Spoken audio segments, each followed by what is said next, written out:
armas, batallas y hombres que cambiaron el curso de la historia. Esto y mucho más en Bellum Artis Historia Militar.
Un pequeño paso para el hombre, un gran salto para la humanidad.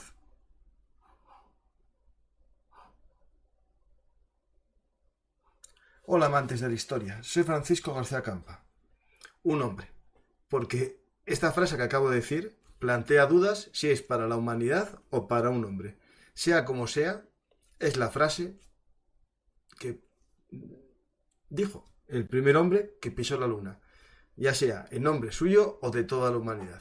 Bueno, eso nos lo va a intentar aclarar también Ricardo Artola en este programa sobre la carrera espacial. Vamos a ver una batalla de la Guerra Fría en la que se luchó por ser el primer imperio más allá de la atmósfera. Vamos a intentar conocer la Guerra de las Galaxias.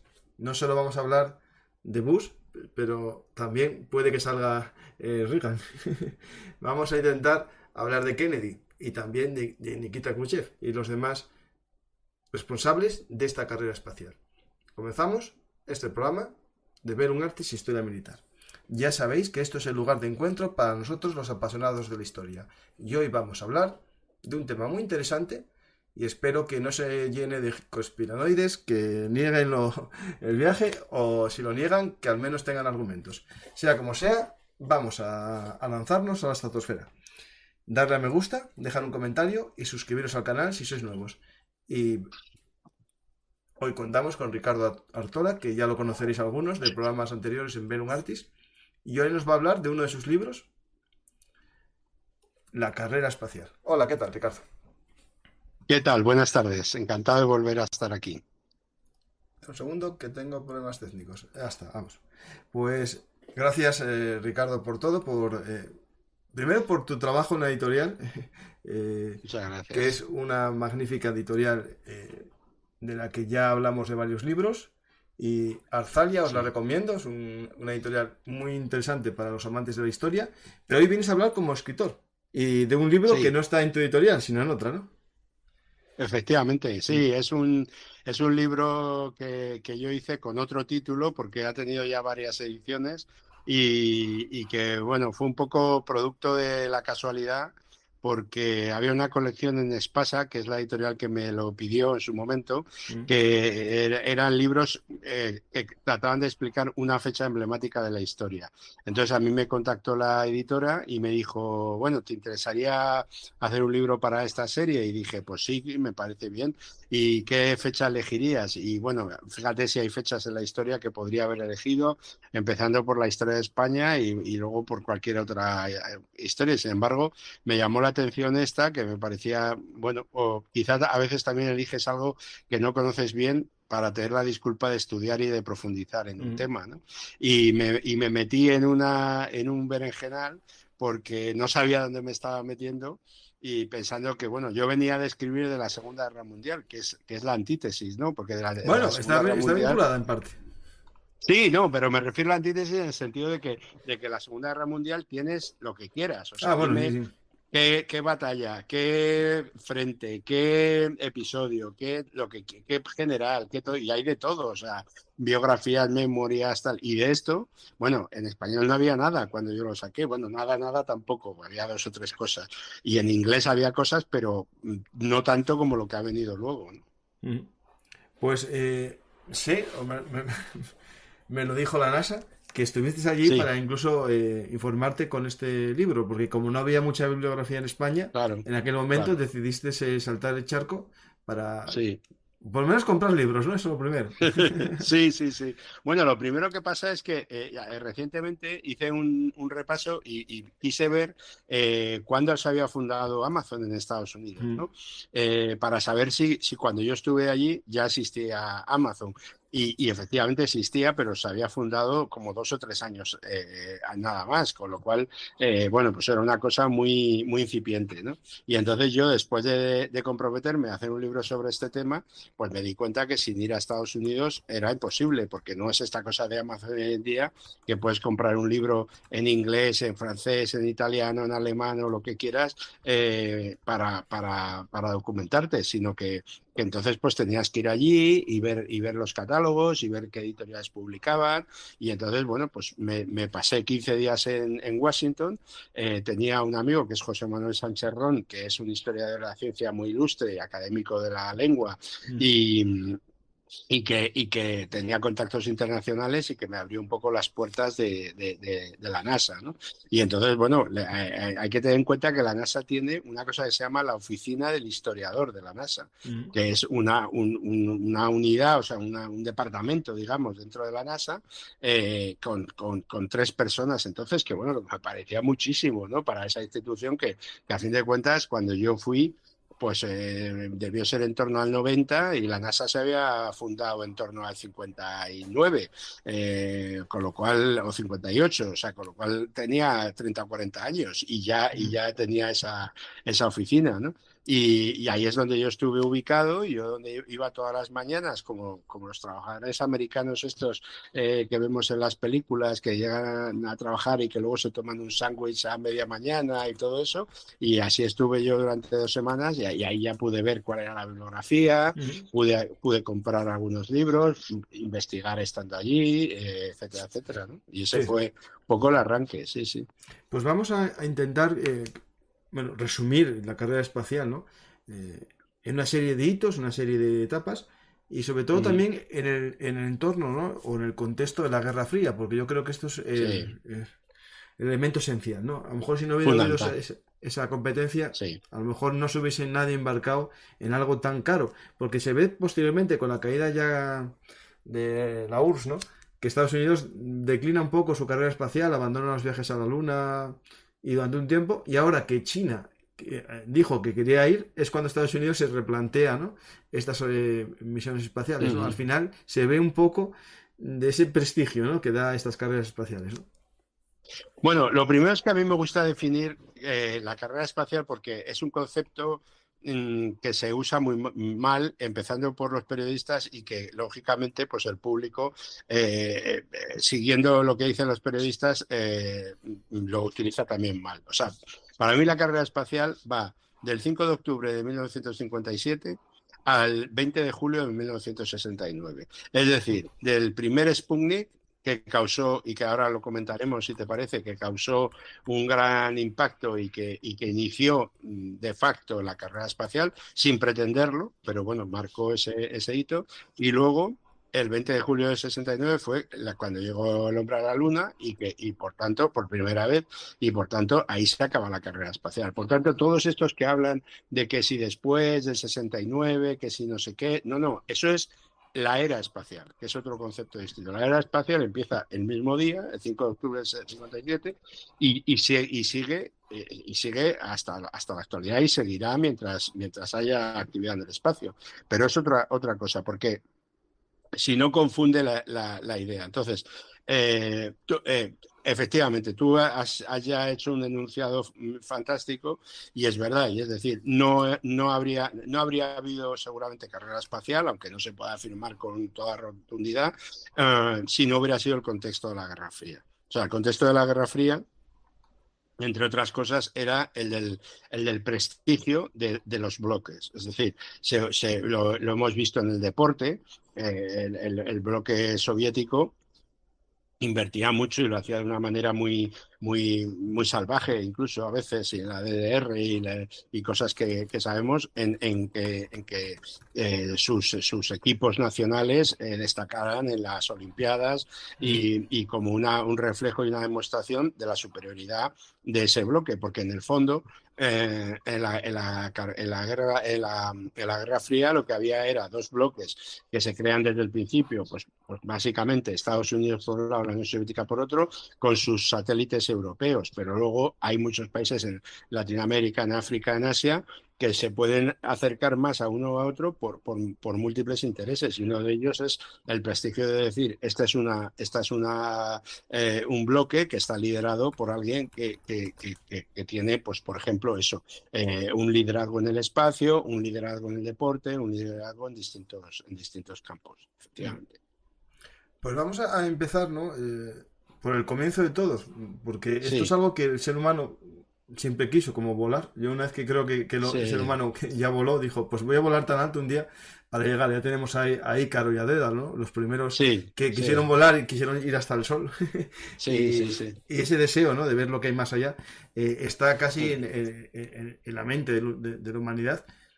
A Sí, comienzos del siglo XX ya se lleva mucho más allá. Incluso hay un español que sí. diseña el primer traje de astronauta, que se me acaba de ir el nombre, pero bueno, Ujú, la primera ujú, patente de un traje de astronauta es en español, en los años 20. sí, Y ujú, está Julio Verne con sus viajes también, ¿no? Y sus sí, fantasías de cómo llegar a la Luna y ver sí. ¿cómo es? Los de la Luna, que se me acaba de ir el nombre. Sí, sí. Selenitas. Selenitas, justo eso. Pero bueno, la idea de todo esto es que en la Segunda Guerra Mundial, como te dije yo que estaban vinculadas, ¿no? Se Ujú, produce unas mejoras en los sistemas de misiles. En este caso, bueno, los V1 y V2, ¿no? Famosos. Y el Von Braun, que pasaría, ¿no? Después a Estados Unidos y ayudaría en el empujón, ¿no? En esa salida de la carrera espacial, yo creo que mucho, este ujú, personaje, ¿no? Y en ujú. Rusia pasaría algo parecido también entre sus científicos y los que capturó también Alemania, ¿no? Sí. Bueno, sí, efectivamente, ahí hay varias cosas. Es decir,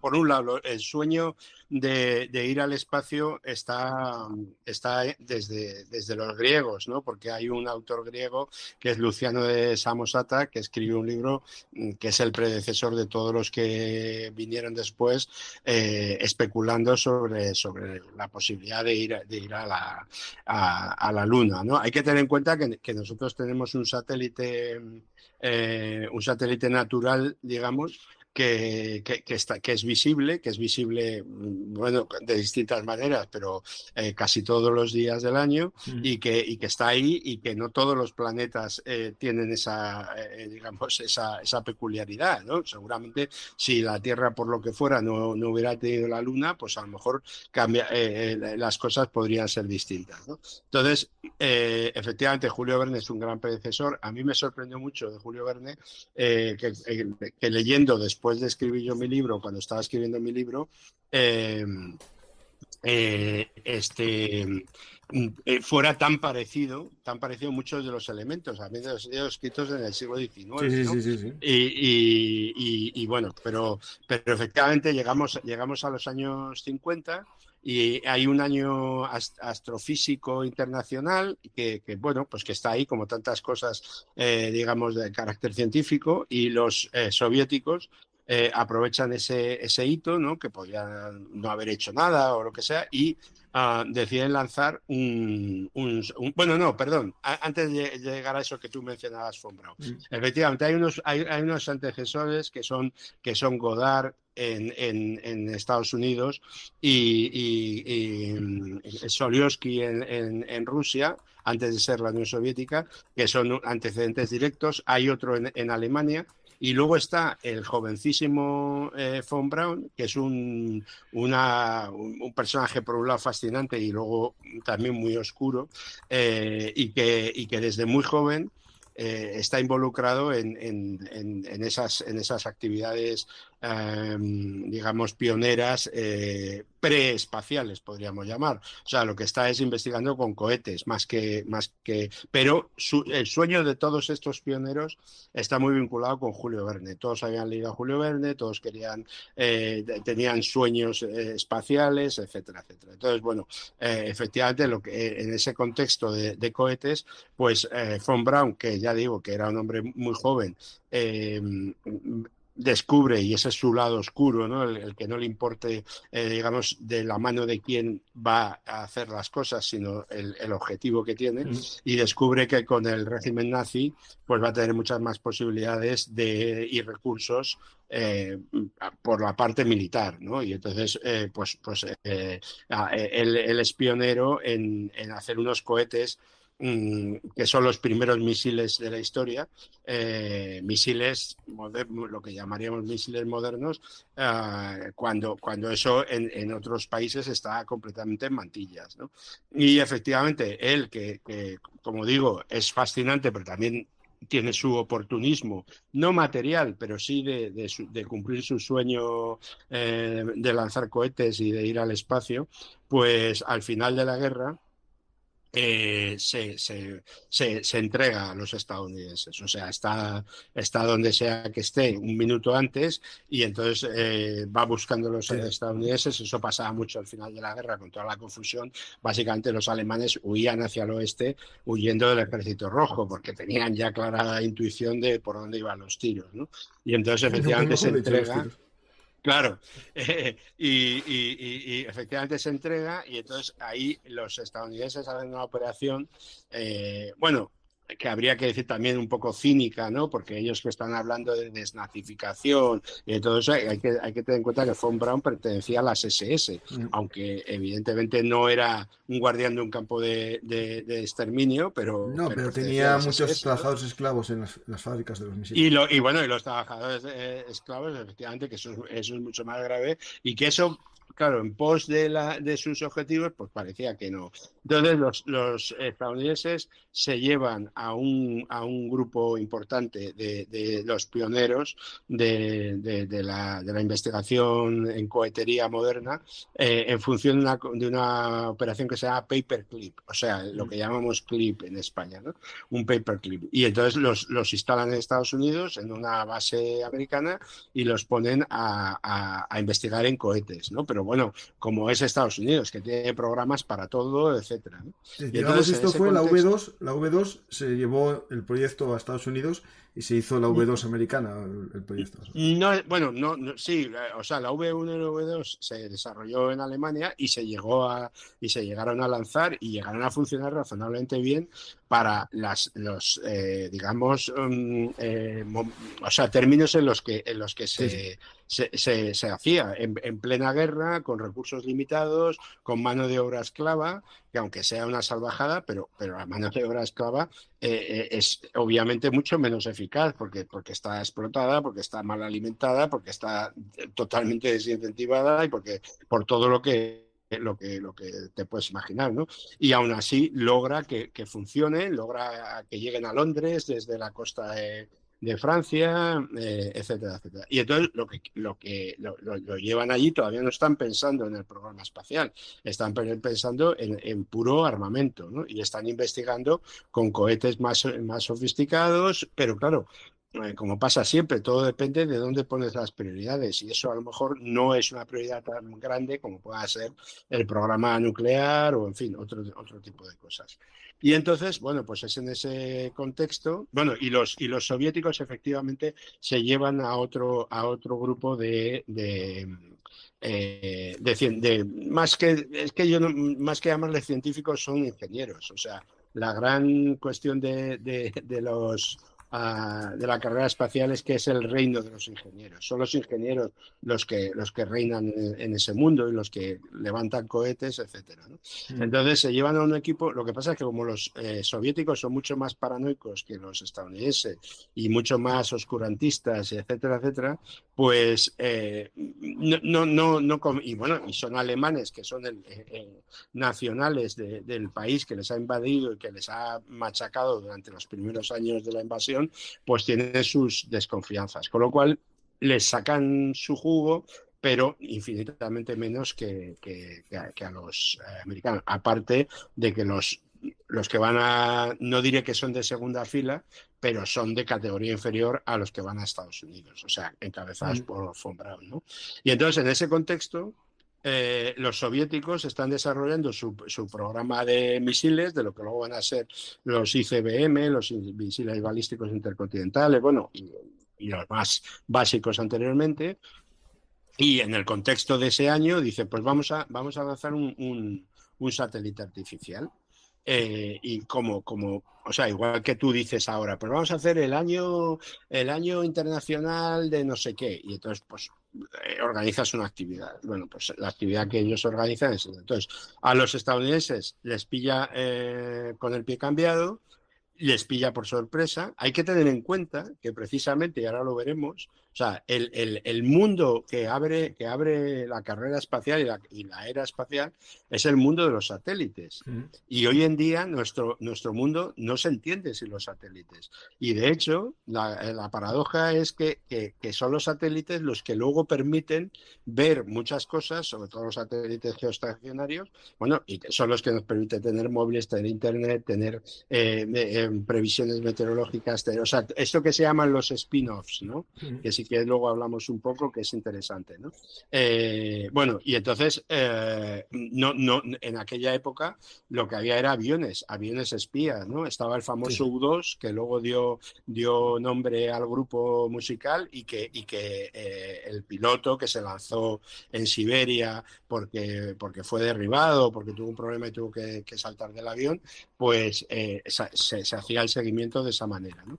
Y entonces, bueno, pues los soviéticos lanzan el Sputnik, y el Sputnik es un satélite que adopta una órbita geoestacionaria y que está dando vueltas alrededor de la Tierra a partir de octubre del 57.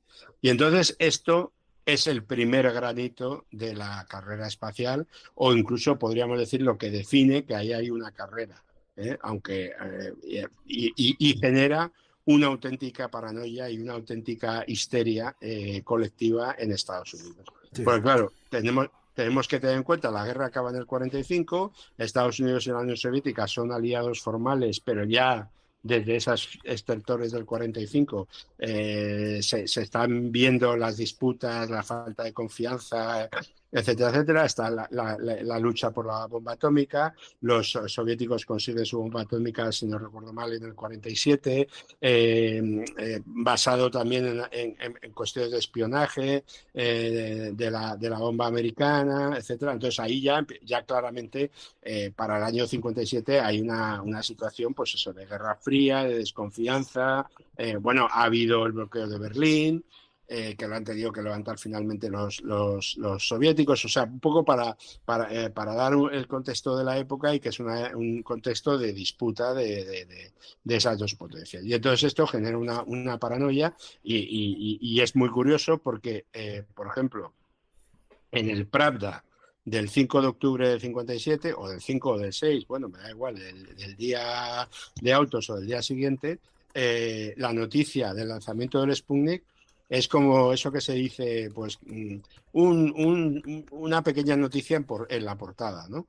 del periódico. Y sin embargo, cuando los soviéticos ven el enorme impacto que tiene eso en Occidente, o sea, en los grandes periódicos europeos y sobre todo en Estados Unidos, que es el gran rival, ahí que está al frente de la Unión Soviética, Khrushchev, se da cuenta del carácter propagandístico en el contexto de la Guerra Fría, como decíamos antes, y entonces le empiezan a dar un gran bombo y ya aparece a 7 columnas en Pravda y a darlo como bueno, pues como pura propaganda y como forma de captación de potenciales aliados del tercer mundo o de lo que sea, ¿no?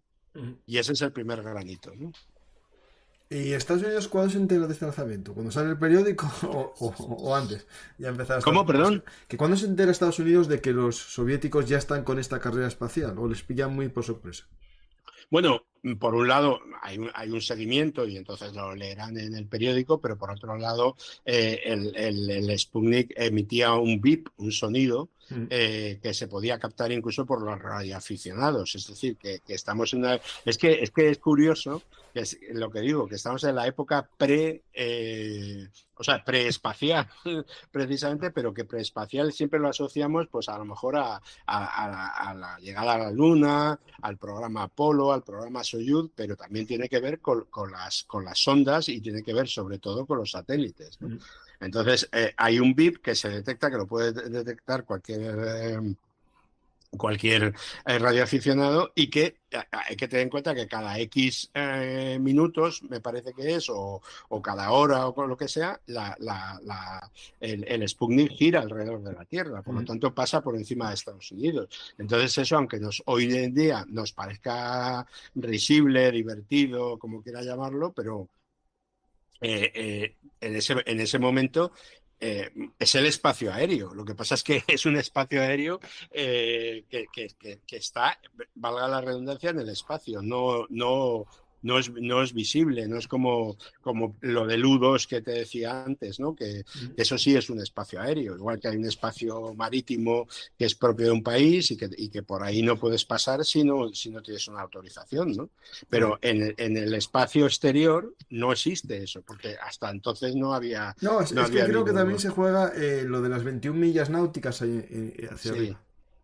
Ya. Bueno, lo que pasa es que sí, pero Sí, todo lo antes era que es, imposible, claro. claro, no, y todo lo que es en el espacio exterior, pues no estaba regulado y por eso. Y bueno, y de hecho, y es interesante aquí hacer un elogio de la figura de Eisenhower, del famoso Ike, del gran general estadounidense, el jefe de las fuerzas aliadas occidentales en la Segunda Guerra Mundial, del desembarco de Normandía, y luego que se presentó como presidente, salió elegido, tuvo 2 mandatos, y realmente es un personaje muy interesante a efectos de la carrera espacial, porque él, bueno, como buen militar y que ha estado en la guerra, pues mantiene la cabeza fría y no entra en esa histeria, y además mantiene que hay que dejar el espacio fuera del ámbito militar.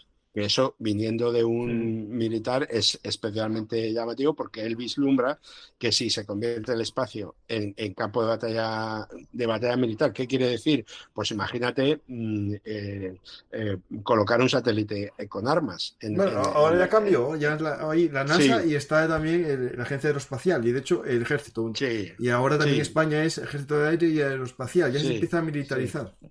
Sí, pero bueno, militarizar no en el sentido de que existan agencias militares, sino en el sentido de que en el espacio se considere que puede haber armamento y que desde el espacio se pueda luchar en tierra. Es decir, que tú tengas un láser que aparece, por ejemplo, en las películas de James Bond, ¿no? Que hay un satélite que se coloca ahí tal. Bueno, pues eso se debate en esa época y Eisenhower es muy claro o sea, su idea que hay que dejarlo al margen, que tiene que ser una cuestión civil. Y de hecho, la NASA se funda con Eisenhower y además Eisenhower en su digamos, discurso de retirada advierte sobre el peligro de eso que se dio en llamar, que tú habrás oído hablar, por supuesto, y conocerás de sobra, el complejo militar industrial, que se ha hablado mucho y que como de, pues eso, de unos intereses espurios, etcétera, ¿no? Y entonces el propio Eisenhower, que era un militar de carrera, o sea, que lo que él era en la vida era un militar por encima de todo, ¿no? Entonces, eso es interesante porque muchas veces se habla de Kennedy, también porque bueno, pues fue asesinado y que se crea esa mitología en torno a Kennedy, pero podríamos decir que el primer presidente claramente que tuvo importancia espacial fue Eisenhower. Sí, sí. ¿Y la respuesta americana cuál fue así el primer intento de mandar su Sputnik? Bueno, a ver, se ponen nerviosos, pero la verdad es que los estadounidenses también adoptan, que eso luego lo veremos, un plan racional, ¿no? Entonces, activan ahí a Von Braun, que lo tenían efectivamente no abandonado, pero sí un poco ahí en el desierto, porque además no sé si estaba en Nuevo México, ahora no me acuerdo, en una instalación militar y demás, y bueno, y el propio Von Braun, que además era un carácter muy echado para adelante, pues hablaría con sus jefes y tal, y les diría bueno, que había que hacer algo, y entonces tuvieron algunos fracasos, es decir, de cohetes que lanzaron y estallaron, pero es que eso es normal, o sea, estamos Normal, normal.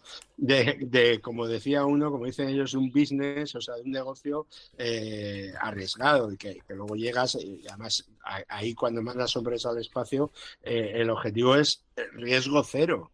O sea, menos riesgo que en un avión, que ya sabes que tiene unas medidas de Sí. seguridad, tal, pues menos, ¿no? Y entonces hay unos titubeos, pero bueno, ellos empiezan a seguir, pero claramente van por detrás, ¿no? Es decir, que esa ventaja inicial, eso que se llama vulgarmente el que da primero da dos veces, pues los soviéticos que lo han hecho, como digo, de una manera un poco sin darse cuenta de lo que estaban haciendo, o sea, no darse cuenta, o sea, evidentemente colocar como se decía en la época, una pelota en una órbita espacial, pues no es Sin querer, sin querer, no, pero quiero decir que no era con la conciencia plena de decir esto es un objetivo y esto pretende esto y lo vamos a hacer con este motivo, sino que un poco les pilló sorpresa. Entonces, los estadounidenses lo que tratan es de replicar, pero durante bastante tiempo, años, van a estar por detrás de los hitos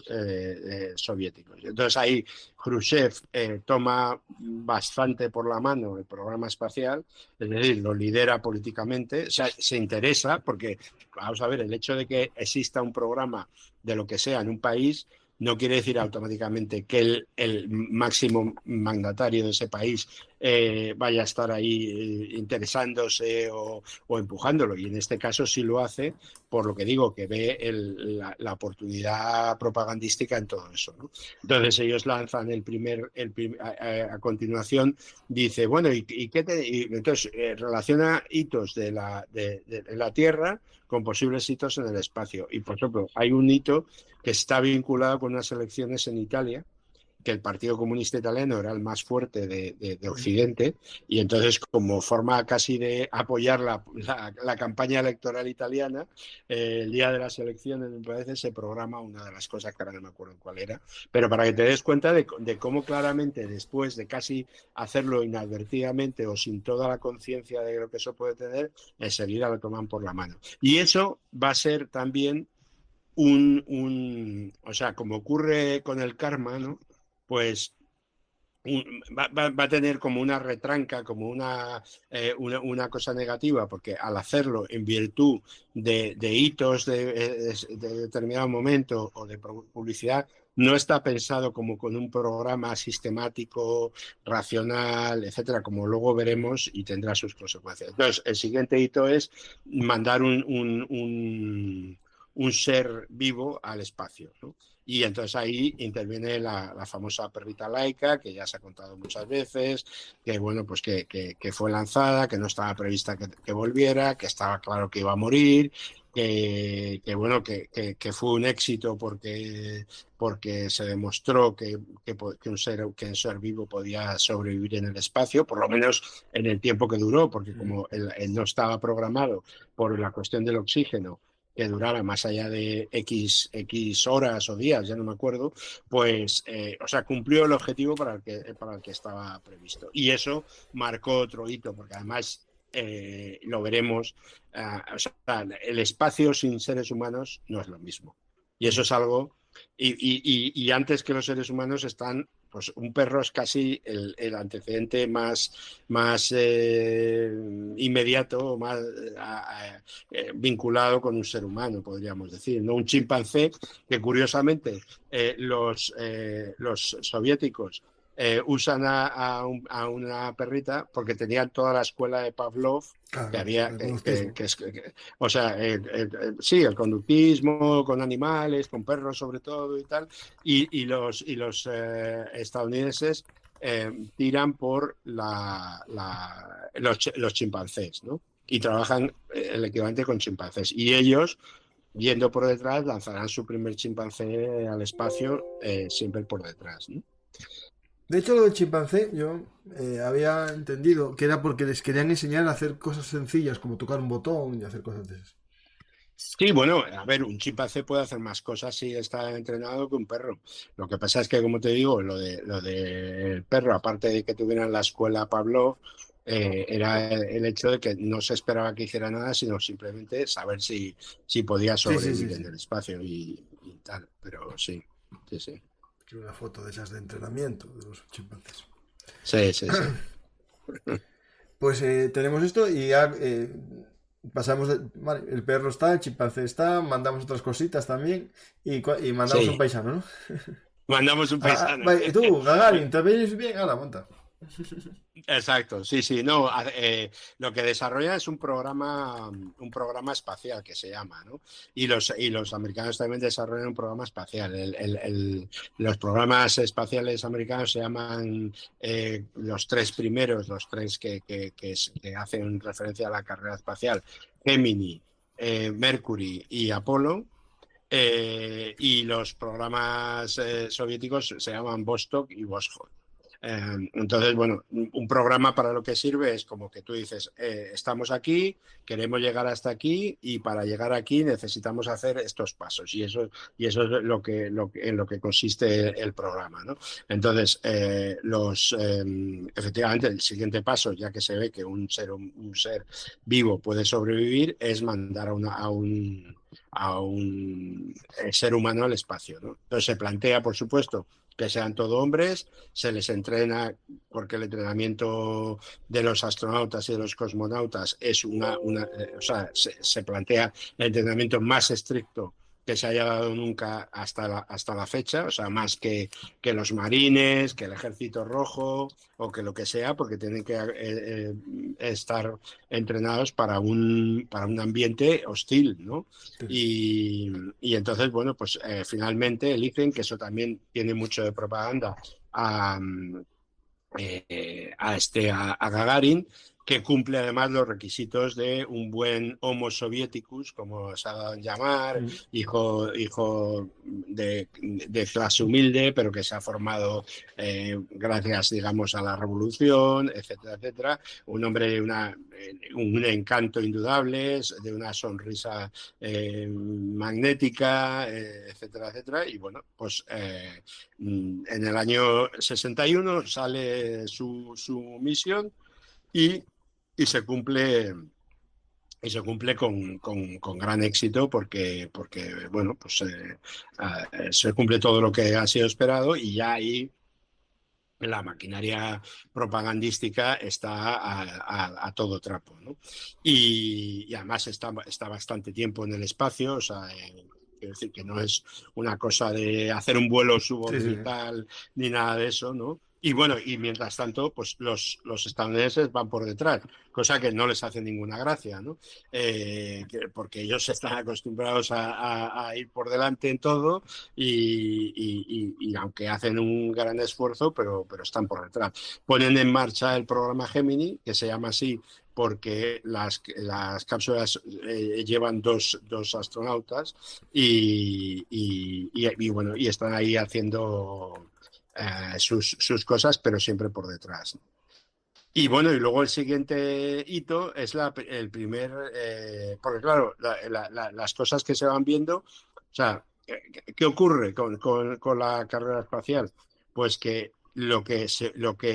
otra de las paradojas, si no hubiera habido disputa y guerra fría y carrera espacial, seguramente no se hubiera invertido tanto por ambas partes y en un periodo de tiempo tan corto, porque no existiría ese acicate. Pero al mismo tiempo, el hecho de que los dos estuvieran haciendo lo mismo era un desperdicio y un despilfarro increíble, porque claro, el hecho de que los soviéticos hubieran hecho eso, a los estadounidenses no les valía para decir, bueno, pues esto ya está. De hecho, no tenemos que hacerlo también. Claro, lo tenemos que hacer nosotros, pues nosotros tenemos que hacer nuestras propias comprobaciones. Pero claro, hoy en día, pues desde ya hace muchos años, existe la cooperación internacional, por eso existe la Estación Espacial Internacional, que se llama internacional porque no, aunque sea soviética de origen, pero bueno, es producto de una cooperación internacional, y entonces las cosas no se hacen dos veces, se hacen una sola vez y se aprovechan por parte de todos, ¿no?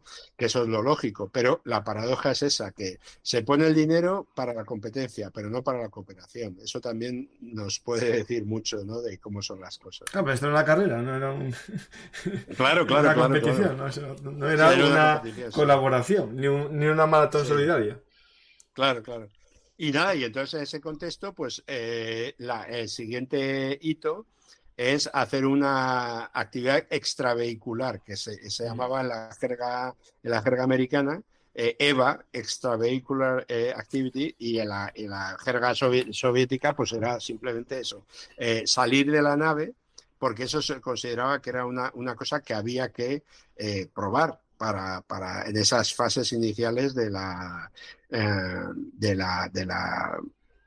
actividad en el espacio, ¿no? Y entonces hay una, digamos, una cuestión, una salida, que es la famosa salida de Leonov, uno de los también de los cosmonautas primeros, y como los del programa Mercury americano, pero en el lado soviético, que es angustioso. O sea, sale al espacio, pero cuando luego tiene que volver a través de una especie de tubo, y entonces entra mal y se tiene que girar, pero claro, tú imagínate girarte en ese tubo con todo el aparataje de un traje espacial, que es muy,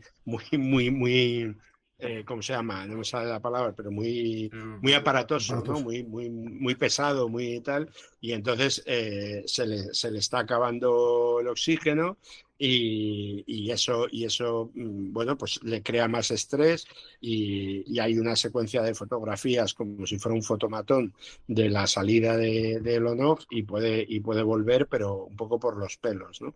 Y claro, esas cosas, que eso Leonov. también hay que decirlo. Leonov, sí. La tira esta de tal es como otro hito visual a ver si lo tengo yo aquí. No, pero es que esto es. Sí, aquí estará.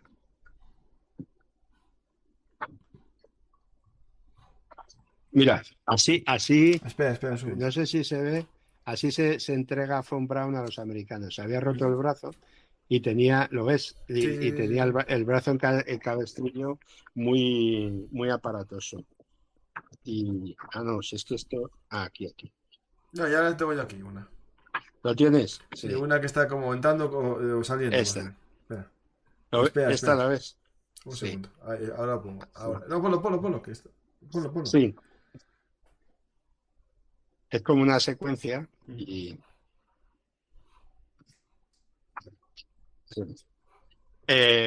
Bueno, y entonces, bueno, aquí está bien decir también que hay una gran diferencia entre ambos regímenes, o ambos modelos de la carrera, y es la total transparencia propia de los estadounidenses. O sea, lo que van haciendo está a la vista de todos, y es objeto de escrutinio público, porque está la prensa estadounidense siempre encima. Y sin embargo, lo que hacen los soviéticos, pues solamente se cuenta cuando es un éxito. O sea, en esta época hay algunos accidentes. Bueno, hay uno concretamente que es uno de los grandes accidentes del origen de la carrera espacial, y que estalló un cohete en tierra. Y había además allí un ministro y un montón de gente, y acabó con ellos. Pero claro, eso los soviéticos no lo contaron, son cosas que se han sabido después, pues cuando a lo mejor, no sé si después de que cayera la Unión Soviética o lo que sea, ¿no? Pero eso es así, ¿no? Y luego otro hito que en realidad se cuenta como hito, pero para mí no tiene mayor relevancia, es la primera mujer. Y la primera mujer para mí es importante, la primera mujer en el espacio, que es Valentina Tereshkova, es importante una vez más por su carácter propagandístico. Es decir, los estadounidenses ni se plantean tener a ninguna mujer en el programa espacial, como astronauta me refiero, y los soviéticos sí lo hacen, pero a mi juicio lo hacen como una cuestión meramente propagandística, porque probablemente debía ser la única mujer que participaba en todo el programa espacial soviético, ¿no? Entonces dijeron, ¿qué cosas podemos hacer? Claro, tú te planteas, si tú eres Khrushchev, y dices, a ver, ¿qué hemos hecho? Pues hemos hecho un satélite, vamos a decirlo así, sin darnos cuenta, ¿no? Un satélite artificial. Y hemos tenido un gran éxito. ¿Ahora qué hacemos? Pues una perrita que es un ser humano. Y ahora un ser humano. Y ahora un paseo espacial. Y ahora, pues ahora una mujer, ¿no? Y entonces realmente, pues, aunque... Claro, hay que tener en cuenta cómo ha cambiado el papel de la mujer en la sociedad de entonces para acá. O sea, realmente cuando tú lo veías en la época, que yo no tengo edad para verlo, recordarlo en la época, No, pues yo no existía. claro, pues lo ves como algo muy moderno, ¿no? De decir, joder, es que no solamente van por delante, sino que mandan a una mujer frente a los americanos, que esto ni lo huelen, ¿no? Pero ya te digo que básicamente era otro ejercicio de propaganda, ¿no? Y entonces, bueno, frente a eso, los soviéticos también hacen otra cosa por seguir un poco sus hitos, que son los que llevan la delantera, que es un encuentro de dos naves en una órbita. O sea, viajar al espacio el espacio no funciona como la Tierra para moverse, como es evidente. Por ejemplo, tú con un poco de consumo de combustible puedes avanzar mucho. O sea, tú puedes ir a la Luna con muy poco con relativamente muy poco combustible, porque tú lo que haces es empujar la nave y luego que siga una inercia o una deriva, Al no que a lo haber mejor luego resistencia. claro, efectivamente, ¿no? Y entonces, y luego además la cosa funciona al revés. Cuando tú, creo recordar que es cuando tú empujas, en vez de ascender a una órbita superior, desciendes, ¿no? Y entonces, bueno, pues es la mecánica espacial, digamos. Y entonces una de las cosas que tiene su intríngulis es hacer que dos naves en el espacio se acoplen, ¿no? Porque y lógicamente eso no, tiene que ser muy delicado porque si no te pasas o te vas o no coincide. Y eso es otro de los hitos que también fue, pero que es lógico, o sea, fue difícil de hacer, ¿no? Pero también ahí marcaron otro hito. Pero claro, ¿qué ocurre? Que este es el momento, o sea, ya casi no he empezado a hablar todavía de los americanos, ahora lo haré, ¿no? Pero ¿qué ocurre? Que los soviéticos han tenido la delantera y han ido marcando los hitos, pero como era propagandístico, que es lo que te decía, no existía un programa, una lógica de decir a dónde vamos en el espacio. O sea, porque ¿qué vas a hacer? Ya lleva un animal, un hombre, una mujer, un paseo espacial, un acoplamiento, pero ¿qué es lo siguiente, no? Y sin embargo, los estadounidenses, después de su desconcierto inicial, lo que hacen es un primer programa que es Géminis, luego hacen Mercury y para Mercury hacen la primera selección de astronautas. Perdón.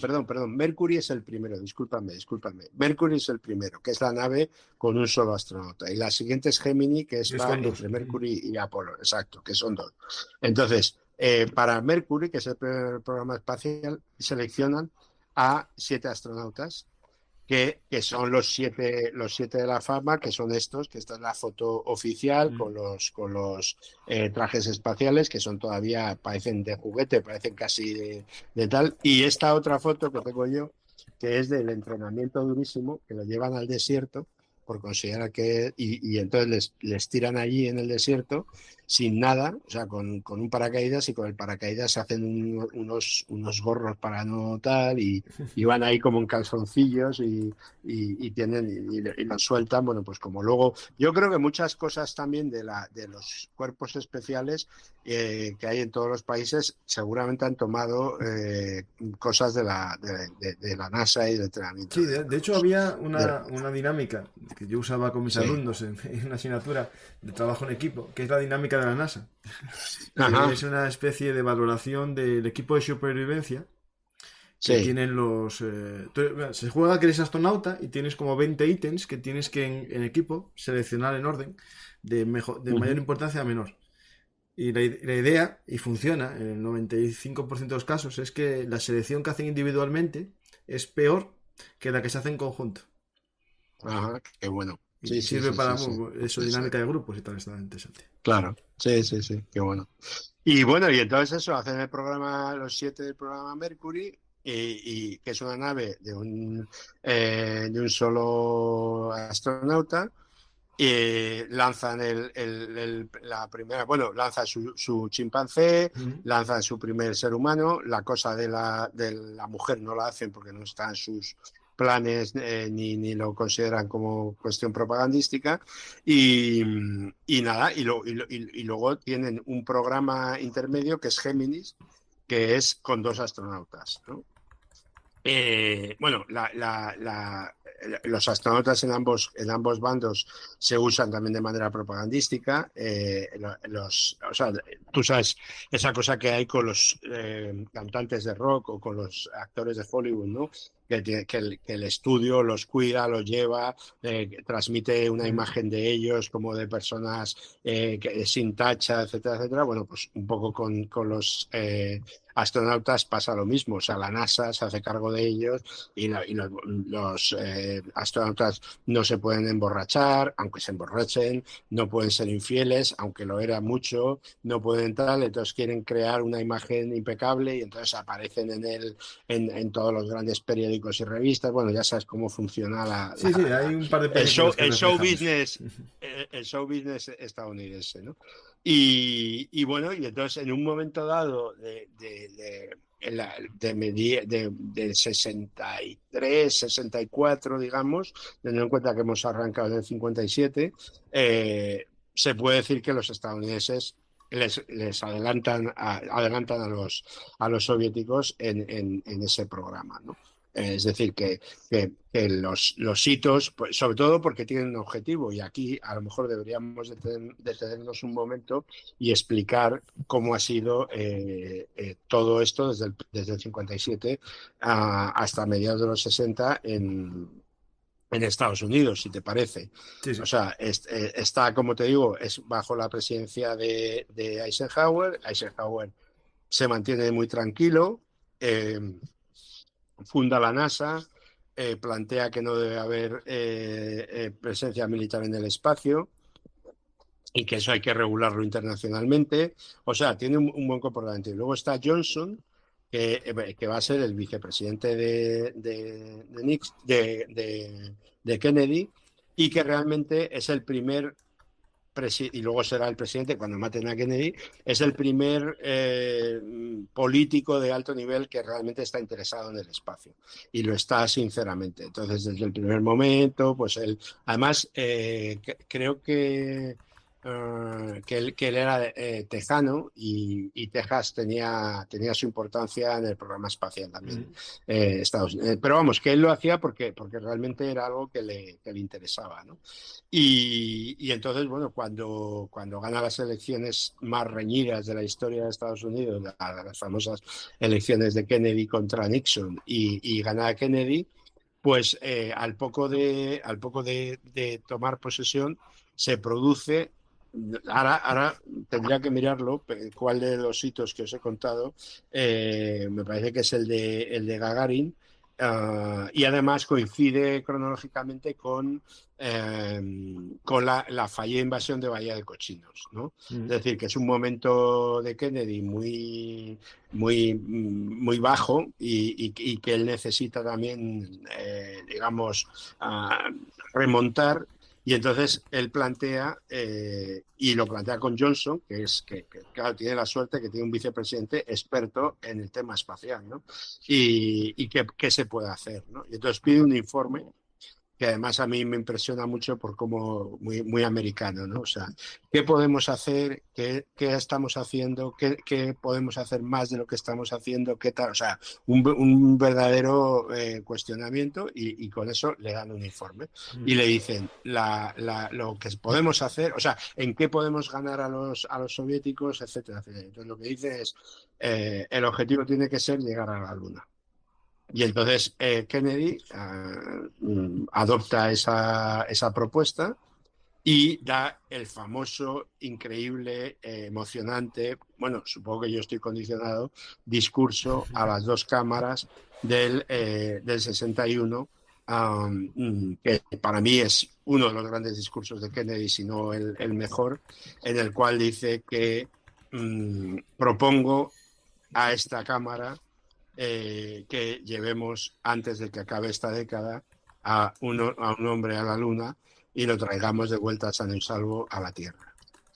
Y luego además dice, y además, si vamos a hacerlo, hagámoslo hasta el final y no nos quedemos a mitad de camino, etcétera, etcétera, etcétera. Bueno, es un discurso que se puede ver en YouTube, que yo reproduzco casi íntegro en mi libro, porque como digo, me parece un prodigio de discurso, ¿no?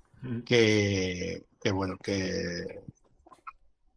y que marca, o sea, ese discurso marca la carrera. O sea, la carrera ya ha empezado, pero ese discurso marca la meta, establece cuál es la meta, ¿no? Y entonces, a partir de ahí, los soviéticos tienen dos opciones: o aceptar el reto y decir que también van a seguirlo, o dejarlo pasar y decir que ellos no entran en esa carrera y que ellos están a otra cosa, ¿no? Entonces, los soviéticos realmente no se manifiestan explícitamente, pero actúan como que están aceptando ese reto, ¿no? Que se produce cuando todavía Estados Unidos está por detrás en la carrera. De hecho, el motivo de plantear ese objetivo es vencer a los soviéticos, porque ya todos esos hitos que he contado antes ya estaban hechos y por tanto ya no se podían ganar. Entonces, para ser segundos y segundos y segundos no tenía sentido, ¿no? Entonces plantean eso. Y ahí es el gran programa Apolo, que es el programa que todo el mundo conoce, que es el programa para llegar a la Luna. Y bueno, y todo lo que eso representa, o sea, el mayor esfuerzo, el culmen de la NASA, el culmen o sea, de todo lo que al principio de la carrera espacial se había visto propagandísticamente como algo favorable a la Unión Soviética. A partir de ahí se vuelven las tornas. Es decir, hay expresiones como dice, es que eres mejor que un ingeniero de la NASA, o es que eres más no sé qué tal, porque realmente la NASA de esa época es sinónimo de prestigio, de exactitud, de excelencia, de todos los grandes, digamos, valores que se puedan plantear, ¿no? Y entonces, pues bueno, básicamente tienen que decidir un método. Hay una foto que está muy bien. Yo es que, claro, como estuve en la NASA, estuve viendo allí fotos.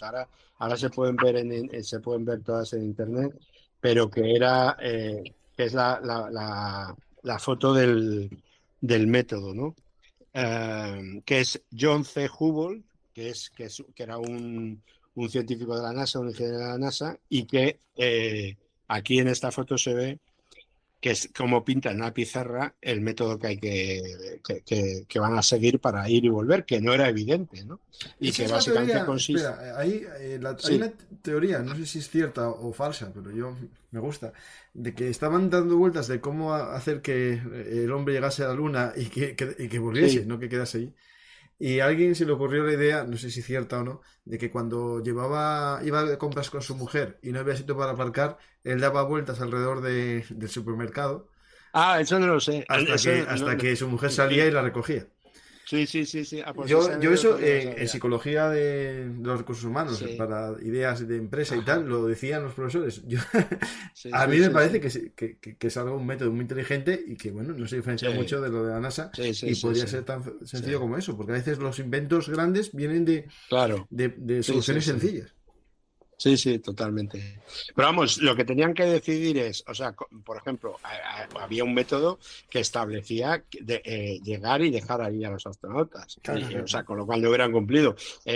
Había otro que era dejarlos y luego recogerlos con otra misión, o sea, pero al final realmente es un reto, porque te das cuenta de que no es solamente llegar, es llegar y volver. No, en Y el la caso de solución. que te importen las personas que envíes y que tu opinión pública diga que es una locura mandar a unas personas a morir, tienes que hacerlo con todos los medios de Claro, poder. sí, sí, sí. Pero que no era evidente porque, por ejemplo, lo que deciden básicamente, y si quieres cuento cuál es el sistema, es primero lanzar una nave lo suficientemente potente, que es, hay que tener en cuenta que es el cohete más potente que se ha construido nunca, el Saturno 5, que es la obra realmente de Von Braun, porque Von Braun es un ingeniero de cohetes, podríamos decirlo, y claro, cuando tú ves ese cohete que se enciende unos segundos antes de despegar y que está a plena potencia y que las placas de hielo, porque hay oxígeno líquido, hidrógeno líquido dentro,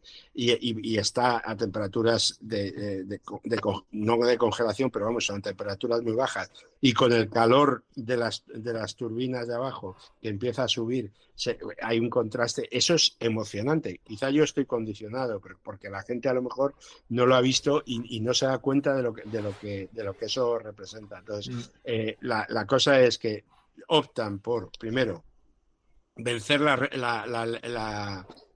gravedad universal con un bicho, perdón la expresión, que es muy pesado. Y luego, en los primeros momentos, ya descartar las etapas. En astronáutica se llama etapa a cada uno de los elementos que componen un cohete. Entonces, la mayoría de los elementos los descartas porque solo los necesitas para el despegue, luego ni Sí, sí. para moverte en el espacio ni para volver. Y luego adoptan una órbita geoestacionaria y dan unas cuantas vueltas a la Tierra y mediante una serie de cálculos tienen que calcular que es un viaje de 3 días, tienen que calcular dónde se van a encontrar la Luna después de 3 días, pero lo calculan desde una órbita geoestacionaria. Eso es bastante impresionante también. Bueno, y con unas Claro, calculadoras que eran casi como una calculadora, bueno, efectivamente, no con la con un mega capacidad. ordenador de los de ahora. Claro, claro, con la capacidad de procesamiento que tenía la NASA y que tenía el mundo en aquel momento, ¿no? Y entonces ya luego adoptan la trayectoria que está prevista para llegar a donde va a estar la Luna 3 días después, digamos, y entonces cuando llegan tienen que insertarse, inyectarse en una órbita lunar, en una órbita lunar parecida a la geoestacionaria, pero en la Luna, y luego desde ahí se separan el módulo lunar del módulo de mando. En el módulo lunar bajan 2 astronautas, aterrizan o alunizan, mejor dicho, alunizan, que la cosa estuvo muy justita, digamos, porque tenían un combustible determinado y digamos que si no, pues hubieran caído, ¿no? Se les acaba el combustible, ¿no? Y casi tuvieron que consumirlo todo. Y bueno, afortunadamente consiguieron alunizar y luego, bueno, pues están ahí ya a partir de ahí lo más importante es la vuelta a partir de ese momento, pero bueno, salen a la Luna, descienden, la fase famosa que tú has dicho antes, toman las muestras lunares, despliegan una serie de experimentos, bueno, comentan, están ahí y luego vuelven a montarse en el módulo lunar, que la base, que es aquello en con lo que ellos han alunizado, les sirve como despegue, o sea, es parecido y entonces se tienen que, bueno, y mientras tanto el tercer astronauta está orbitando alrededor de la Luna esperándoles, ¿no? El famoso coche que está esperando a la Sí, sí, sí, mujer que sí. salga de Y el que supermercado, viajó a ¿no? la luna y no la pisó. Claro, y luego también ahí ese enlace del módulo lunar con el módulo de mando en órbita lunar, pues es también otra operación, digamos, delicada. Y entonces cuando ya se vuelven a encontrar, los 2 astronautas del módulo lunar pasan al módulo de mando, que es con el que van a volver, y abandonan el módulo lunar, o sea, se desprenden de él y ya vuelven a hacer la misma operación de vuelta, ¿no? Pero bueno, dicho así, en 3 minutos es sencillo, pero realmente es una proeza de la operación ingeniería impresionante. que siga asombrando, sí, Mira, sí, sí. no hace Sí, sí, mucho, en un programa que hice sí, sobre la vuelta al mundo de Magallanes, sí, decía Luis Moyá que esto de la carrera espacial es un mismo que los primeros navegantes, ¿no? Que se fueron a cruzar el mar en unos barcos que eran sí, lo más puntero, ¿no? En su momento, ¿no? sí, Son sí, hechos que pocas veces se repetirán, ¿no? Ser el primero que, claro, ¿no? O sea, el primero que llega a la Luna, el primero que llega a América, el primero que da la vuelta al mundo. Después ya llegará un sí, momento que todo el mundo lo puede hacer con un poco de dinero, ¿eh? Y estamos en esa fase ahora mismo de que ya hay sí, turismo de astronautas, gente que tampoco es que tenga un fondo físico impresionante, solo tiene dinero, ya puede viajar y dentro de poco más todavía. Pero estos hombres sí, sí, serán o sea, aventureros que no sabían a dónde iban. Ahora puede ser alguien que va de viaje y le salga mal el viaje y no vuelva. Pero esto sí, era un viaje que sí, todo o sí. nada, cara o cruz, ¿no? Totalmente. Mira, quería enseñar esto porque es muy curioso. Esto está en mi libro que se hizo tal. Este es todo el cohete Saturno, Mm. todo esto, ¿no? Entonces, esto es la primera etapa, la segunda, la tercera. Aquí dentro está el módulo lunar. Esto de aquí es el módulo de mando. O sea, esto es en lo que vuelven. De todo este Sí, sí, aparato, sí. esto es en lo que viajan de vuelta, para que te hagas una idea. Y este es el viaje, que lo tengo pintado en sincrónico, o sea, Mm. salen aquí, se insertan en la órbita, luego la trayectoria, luego van ahí, o sea, está. Impresionante. Y bueno, Frena, frena, que nos sí. pasamos de órbita. No, esto no. Claro, Esto claro, ya no claro, tenemos sí, sí, marcha atrás. Aquí no lo hicieron. sí. Porque claro, ni girar tampoco, no era ni el tema de girar, No, porque bueno, está claro. tienes algo de combustible para esas maniobras, Sí, pero si te para pasabas de cierta la órbita, rectificación. ya. No, no, no, si te pasas de la órbita, te pierdes en el Sí, sí. espacio, claro, claro, claro. Sí, sí, sí, por supuesto. Sí, sí. Pues, digamos, la carrera espacial acaba aquí o ya. Para mí sí. Sí, ¿no? Es lo que decías. Que ya después empieza otra cosa, que es Eh, la lucha por el control de los bueno, satélites, la guerra de las galaxias de Reagan, ¿no? sí. Bueno, pero la guerra de las galaxias de Reagan no tiene nada que ver con bueno, tiene que Que ver tiene con que el ver con el espacio, espacio, no pero, con la carrera pero de la Luna y tal. sí, exacto, pero que es una cuestión de armamento, no es una Sí, sí, cuestión sí, sí. o sea, durante estos años, por ejemplo, también pasan muchas cosas, están las sondas, ¿no? Las sondas son como naves espaciales, solo que no tripuladas y que no está previsto que vuelvan y que son aparatos que se siguen usando y que se lanzan, son esas zonas, esas sondas que tardan años en llegar a otros planetas de la Mm. galaxia y que luego acaban chocando, destruyéndose, desintegrándose o lo que sea, una vez que han cumplido su misión. Y esas comienzan desde el primer momento, porque todo eso también te da información sobre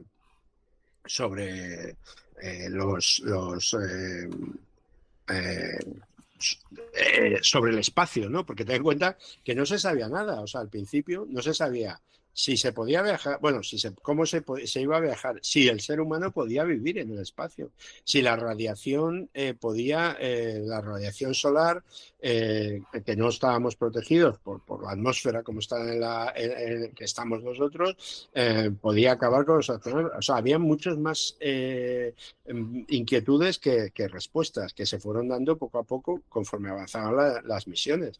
Si un ser humano podía estar días y días en el espacio, y fíjate luego las misiones que los soviéticos han estado hasta años, ¿no?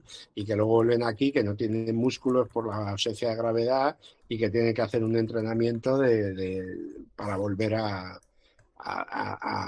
bueno, pues a adaptarse Sí, lógico. Sí. Y ahora empezará una nueva carrera, ¿no? Que yo creo que es que promete mucho, es la de Marte. Ahí. Primero están compitiendo por volver a la Luna. O sea, hay ideas Sí. de volver a la Luna porque se quedó ahí y ya no se volvió más. Pero sí que se está hablando ya de Marte. Estados Unidos está con los dos proyectos, un poco volver a la Luna para hacer una base, dicen, en el fondo en competencia con China, que dijo que quería hacer ese proyecto, Sí, y después el de Marte, ¿no? sí. Bueno, a ver, yo soy muy escéptico con eso, porque realmente, como sostengo que el llegar a la Luna fue producto de una carrera espacial y de o de la carrera espacial y de una situación de Guerra Fría, como decías tú al principio, pues ahora no estamos en eso. O sea, por lo tanto, no existe ese estímulo. Y cuando no hay ese estímulo, sino que es el estímulo puramente de la ciencia o de la tecnología, pues mira, el otro día había una entrevista en un periódico español al administrador de la NASA y me encantó porque el titular que destacaron en el periódico fue que no se ha vuelto a la Luna porque es tremendamente caro. Sí. Y entonces, aparte, es por un lado tremendamente caro y por otro lado, ¿para qué? Que es lo que yo siempre pregunto. O sea, la gente dice, no, hay que volver a la Luna. Y yo pregunto, ¿pero para qué? Porque, por ejemplo, hubo 17 misiones Apolo.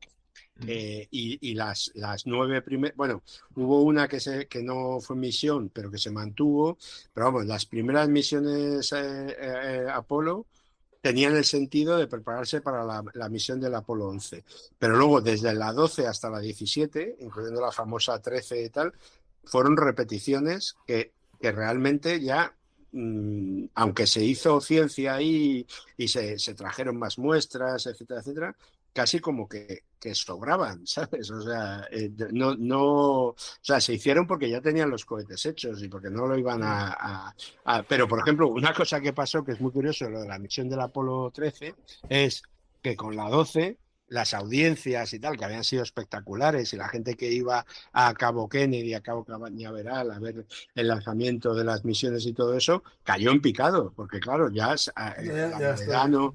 Claro, entonces el 12 cayó y el 13 había caído. Y de repente, cuando ocurrió lo que ocurrió, o sea, el accidente que lo ha visto todo el mundo, porque habrán visto la película y todo esto, pues eso devolvió un momento de interés y realmente Apolo 13 para mí es muy interesante porque, o sea, Apolo 11 es cómo pueden funcionar las cosas como tú te las has planteado, es decir, al milímetro, prácticamente sin incidentes, ¿no?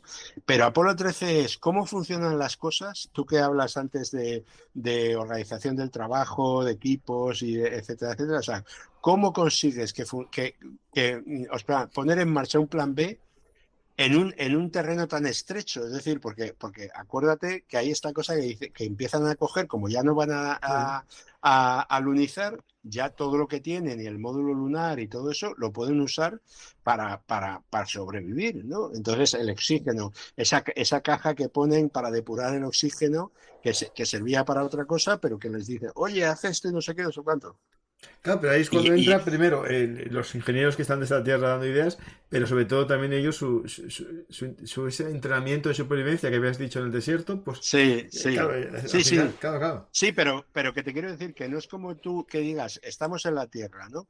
Y entonces dices, oye, yo tenía un plan, pero no ha salido. Oye, no, pero vamos a ir a Ya, una ya, ya. ferretería y vamos a comprar esto y esto y esto y improvisamos. No, no. Ahí tienes lo que tienes y lo que tienes está diseñado para esta misión, que es ir, estar allí y tal y volver. Y el oxígeno lo das como garantizado. No puedes ir como los aviones, que todos los sistemas de seguridad están duplicados, Mm. porque entonces el peso que tendría la Sí, nave sería imposible, o sea, todo está milimetrado. Y sin embargo, para mí, casi el Apolo 13 es más éxito que el Apolo 11, ¿sabes? mm. Claro, en ese Sí, sí, sentido, ¿no? lograr que sea un éxito después de lo que pasó, sí, sí, sí. Claro, efectivamente. Y que vuelvan sanos y salvos, o Sí. sea, sí, sí. Bueno, hay una serie de preguntas, voy a pasar las Venga, preguntas. muy bien. Un segundo.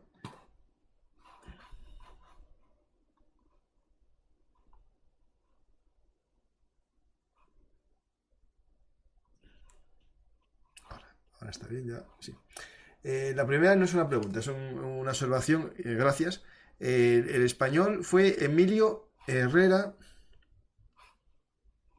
Linares, justo, sí, sí. De hecho, no hace mucho mi hija dijo, papá, algo de la luna y tal. Dije, pues ¿sabes que el primer traje de astronauta lo diseñó en español? Y fue con una hojita, con el traje. Pero se me olvidó el nombre a mí. Emilio Herrera Linares. El traje estaba listo justo cuando estalló la guerra civil. En julio del 36, Emilio estaba en Santander y en unos cursos de verano acabó olvidado y al exilio. Obra de Emilio Atienza, lectura obligatoria. Vale, gracias. Voy a poner esta aquí.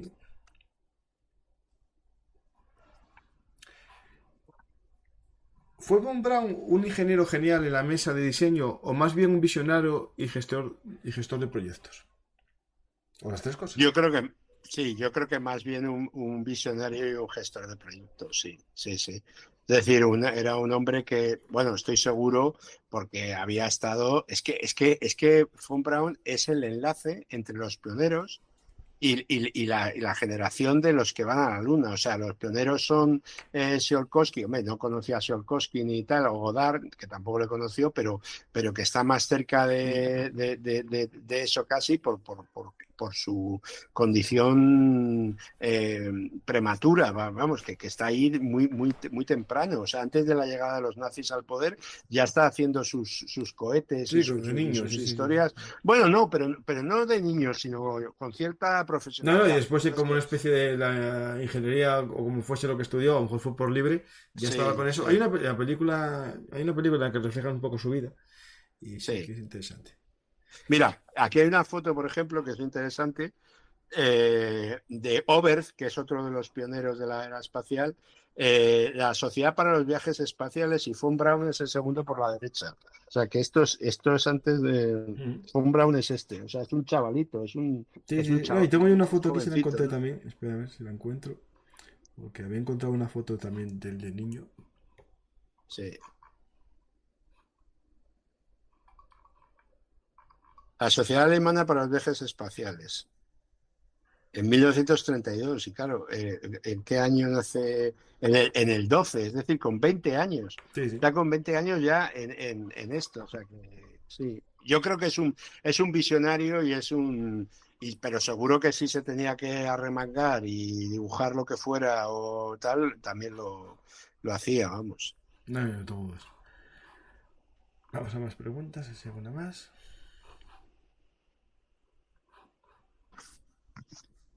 Bueno, yo creo que esta ya la respondiste ya.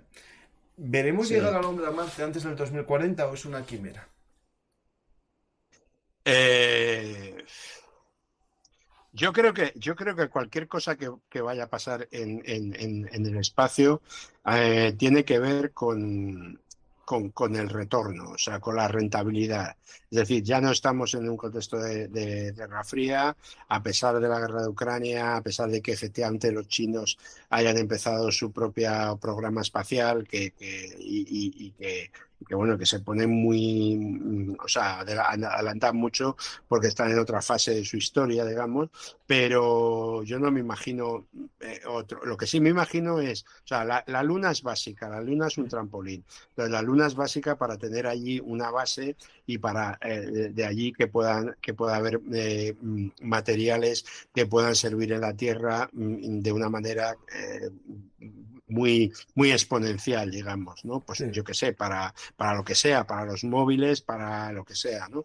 Entonces, si eso es así y se monta una base en la Luna, desde la Luna se pueden hacer otras cosas, cambia mucho la perspectiva, porque claro, todo lo que sea salir de la Tierra El coste claro, de es romperlas, muy sí. costoso. Por eso hicieron los Challenger, ¿cómo se llaman? Las lanzaderas espaciales para poder recuperarlas, porque es que si no, todo eso que os señalaba se perdía en cada misión. O sea, Sí, es cantidad de material tecnológico sofisticado que en segundos se convierte en chatarra. sí, sí, sí. Y claro, eso es Mira, un un... poco para que os hagáis la idea, que alguien preguntaba en el chat antes o decía, ¿cuánto costó el viaje a la Luna? Básicamente, el Apolo y un poco los 14 años estos de investigación para ello, Sí, 105.700 millones de euros actuales. Y otro ajá, viaje supondría 83.400 millones. aja. O sea, Sí, claro, sí, el retorno en inversión de minería, pero claro, hay que ver el coste de producción. claro, claro. Hay una idea que yo esto en mi época, más joven me gustaba mucho todo esto, muy interesante y todas esas cosas. La idea de una especie de ascensor, una cuerda que vinculase con la luna para que no fuese tan caro la salida al espacio, ¿no? Es decir, porque claro, el problema es pero tienes que la salida. Claro, pero tienes que vencer la gravedad. Es que es el gran Sí, sí, problema. no, esto era como una especie de ascensor, una especie Ya. de cuerda atada a la luna. Sí. La luna es un globo que se me escapó, ¿no? Pues para que no se escape, una especie de sistema, ¿no? No sé, una especie de ascensor o algo así. Sí. La segunda pregunta más. Bueno, esto es lo que preguntan, es lo mismo, es decir, es una observación, pero es interesante porque es lo mismo que tú decías. Dicen que para llegar a Marte o tal, espera, así está la pregunta ya.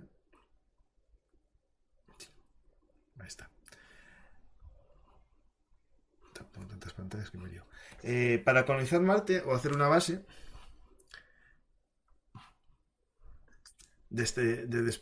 una base lunar de despegue, no sería imposible lanzar una nave desde la Tierra por el peso. Sí, es lo que estamos comentando. Por eso lo que se piensa es la Luna como una base intermedia. Claro. O ir mandando componentes ahí poco a poco, o bien llegar a un momento de desarrollarlos ahí, pero eso ya lo veo yo una quimera de narices.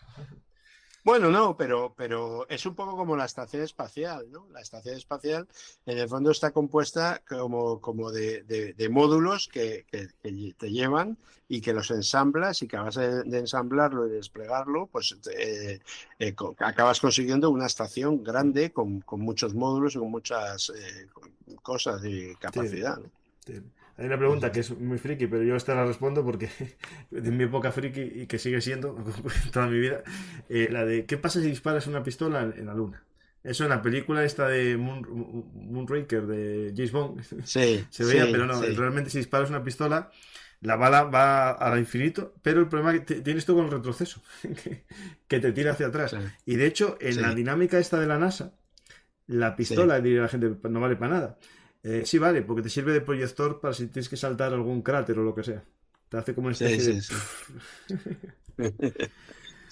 Hay una serie de cosas que, por ejemplo, hablaban en el chat de las películas de la Guerra de las Galaxias, que están hechas mal, a propósito.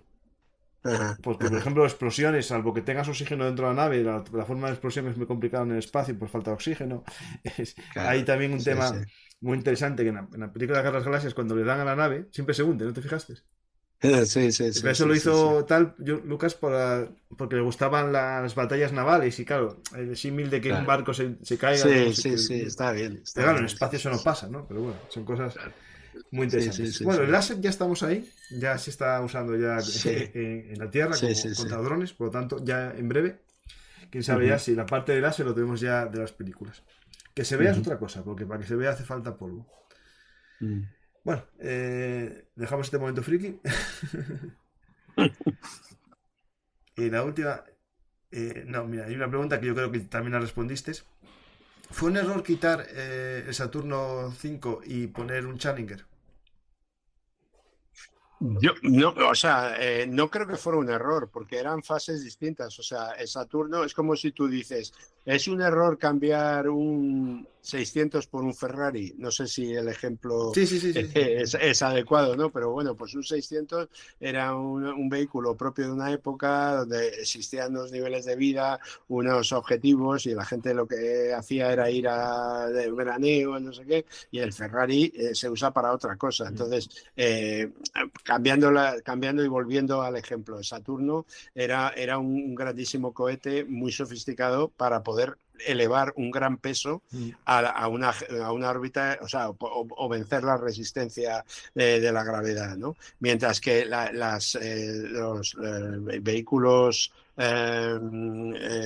tipo Challenger y demás eran para hacer misiones y ser reutilizados y volver a la Tierra, pero volver a la Tierra con todo.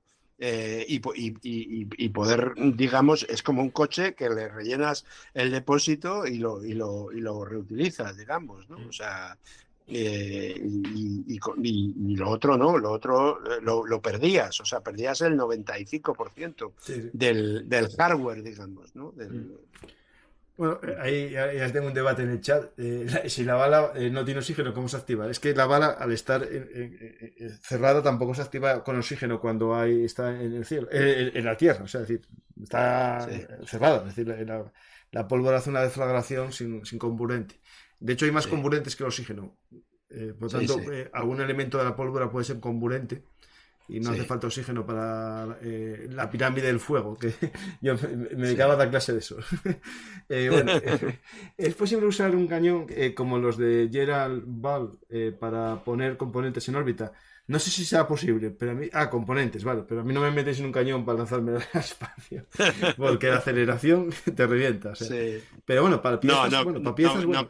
no creo que un cañón tenga la capacidad de lanzar y de vencer esa resistencia, pero vamos, que yo sepa, no se ha utilizado ese Nada, un método. cañón electromagnético, una catapulta electromagnética. Bueno, ahí lo Sí. están diciendo aquí, eso bueno, sería más factible. Eso sí, la factura de luz va a ser impresionante.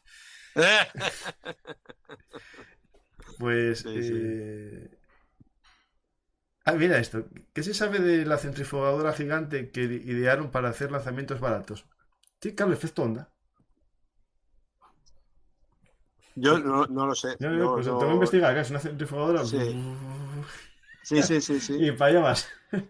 Ya, ya, ya. Bueno, para objetos bien, pero yo, Sí, sí, si es para personas, mejor que no. sí, sí. No, Claro, no, te claro. mueres, porque ¿cuántos gestos tendrá eso dando vueltas hacia el tope? Pero bueno, para cosas Sí, así. sí, Sí, sí. sí, sí. Pues, Ricardo, yo creo que más o menos estamos finalizados, ¿no? Las ideas, ¿tienes alguna más que contar? Sí, no, bueno, nada, leer una frase que yo me encantó de un libro que leí y lo metí en mi libro porque me parecía un buen resumen, ¿no? Mm. Eh, a ver si lo... Ah, sí, no, aquí no. Es una frase de Gerard J. de Groot, que es uno de los que, bueno, que ha escrito sobre carrera espacial y dice lo siguiente: lo que la era espacial ha demostrado es justamente lo difícil que es ir a alguna parte en el espacio. En lugar de expandir los horizontes del hombre, expuso sus límites. Creo que Mm. es una gran frase que a mí se me quedó grabada porque es antiintuitiva, ¿no? Parece que el hecho de haber salido de la Tierra indica un camino y todo lo demás, y lo que decía, y es verdad, es que demostraba claramente cuáles eran los Sí, límites, ¿no? esto es demasiado grande, Y, y cabrones. ¿eh? Esto es demasiado grande para vosotros. Sí, sí. No, bueno, y sobre todo ahí estamos 54 años después, ¿no? Del 69, ¿no? Sí, sí. O sea que, sí, sí. Pues muchas gracias, Ricardo, ¿verdad? A la gente Nada, muchas gracias le a recomiendo ti y a que, tus... que eche un ojo a tu libro, La carrera espacial, y Muchas también gracias. que visiten los programas que tengo con autores de tus libros de Arzalia, que tengo ahí Sí, muchas varios muy gracias. interesantes sobre la Guerra Civil Española. Y nada más, ya sabes dónde estamos aquí para dar a conocer la historia y cualquier proyecto que tengas. El de Little Heart, por ejemplo, que sacaste ahora el libro de Ah, Lecciones sí, de la Historia de sí, Little sí, Heart, sí, me sí. sirvió mucho a mí para hacer un programa que hice sobre la aproximación indirecta en Ah, qué Ucrania, bien. mis vueltas, Sí, de sí, que sí. cómo sería más efectivo, pero bueno, están un poco yendo al frente, de- Sí, sí, con los cuernos para adelante, pero sí que es cierto que están atacando también en otras zonas en esa aproximación indirecta que le gustaría al líder Hard. Vamos a ver sí, sí. si qué sucede, pero es Sí, sí. interesante que lean tu libro y que se animen a leer el libro de Líder Hard sobre estrategia. Fundamentos de estrategia. Sí, sí. Estupendo. Pues Pues muchísimas gracias a ti, Francisco, siempre, y por la labor que haces y por tus palabras y por invitarme a tu programa. sí. Pues voy a seguir investigando. Me dicen aquí que contacte con los del proyecto Miura, debe ser los de Miura Ah, del sí, cohete. Pues mira, para sí, sí, actualidad militar, pues sería interesante contactar con ellos. Si alguien sí, sí, sabe el sí, nombre de la empresa o el proyecto, decírmelo, me lo vais. sí, sí. Y yo me atrevo, me lanzo el ruedo a, Ujú. a conocer al Miura. Pues muy interesante sería que España, vale, no vamos a dominar el cielo, pero si mandamos satélites de fabricación propia en nuestros propios sistemas, eso nos da una Sí, independencia y una soberanía y sobre todo lo que Estados Unidos aprendió. Hay una cosa de la carrera espacial que es lo del boli y el lápiz, ¿no? Y sí, mucha gente se ríe de los americanos porque gastaron mucho dinero en el desarrollo de un boli, frente a los soviéticos que usaban un lápiz. Pero a Estados Unidos le sirvió para mejorar su I+D, conseguir el paso del I+D+I, ¿no? Es decir, no solo vale investigar ni desarrollar, sino hay que innovar y mejorar lo ya existente. Al final, la carrera espacial sirvió al ser humano para mejorar y avanzar. Y ahora nuestra vida, aquí ahora mismo, comunicándonos nosotros a cientos de kilómetros y miles en algunos casos, se debe a esta gente que hizo un desarrollo para que algo que parece que no sirvió para mucho, pero sí sirvió para el desarrollo de la humanidad tecnológicamente, ¿no? Y eso al final es el fruto de la carrera espacial. A lo mejor si hacemos números, los 110.000 millones invertidos en esa, o gastados, depende de cómo lo queráis ver, para la humanidad sí que fue un gran avance tecnológico. Y un gran avance humano. Otra cosa es cómo gestionemos ese avance, ¿no? Sí, exacto. Estoy de acuerdo contigo. Pues muchas gracias, Ricardo. Y a ti. Y nos vemos pronto. Nos vemos pronto, sí. Yo cuento contigo y con tus historias aquí en Bellum Artis, Historia Militar. Pues me despido del público, como siempre, agradeciendo a los que estáis en el directo y también escuchando la historia hablada en diferido. Espero que os haya gustado este viaje por el espacio, tras los pasos de la carrera espacial, para conocer un hito de la humanidad, la llegada a la Luna, también el primer hombre en el espacio, el primer satélite, el primer animal. Todo fue una carrera espacial, en un lugar y en un tiempo, que puede que no se repita, que es la Guerra Fría. Ojalá que no se repita, ni la Guerra Caliente. Pero hay que entender, como muy bien dijo Ricardo, que hay cosas que se dan en un momento. A lo mejor en otro nadie invertiría todo lo que invirtió solamente para lograr un hito científico o tecnológico. Hay que entender que estábamos en el contexto de la guerra. O igual que Internet. Todos usamos Internet. ¿Qué hubiese pasado si no había una amenaza de una guerra nuclear y el ARPANET, el sistema de comunicación militar, no fuese necesario? A lo mejor no estaríamos ahora con Internet, porque no fue necesario si no hubiese una guerra. Bueno, por desgracia, historia, actualidad, militar, tecnología, armas, están interconectadas. Lo que sirve para matar, pasado un tiempo, sirve para solucionar la vida de la gente y dar una mejor calidad de vida. Por eso, en Bellum Artis os queremos contar lo que sucedió y lo que sucederá. Gracias a todos y hasta la próxima historia hablada aquí en Bellum Artis Historia Militar. También acordaros del canal Actualidad Militar y Geopolítica de Bellum Artis. Suscribiros a los dos, dar a me gusta y dejar un comentario. Gracias, y si queréis financiar la agencia aeroespacial de Bellum Artis, podéis invitarme a un café en PayPal, en Patreon o en Bizum. Muchas gracias y hasta la próxima historia hablada.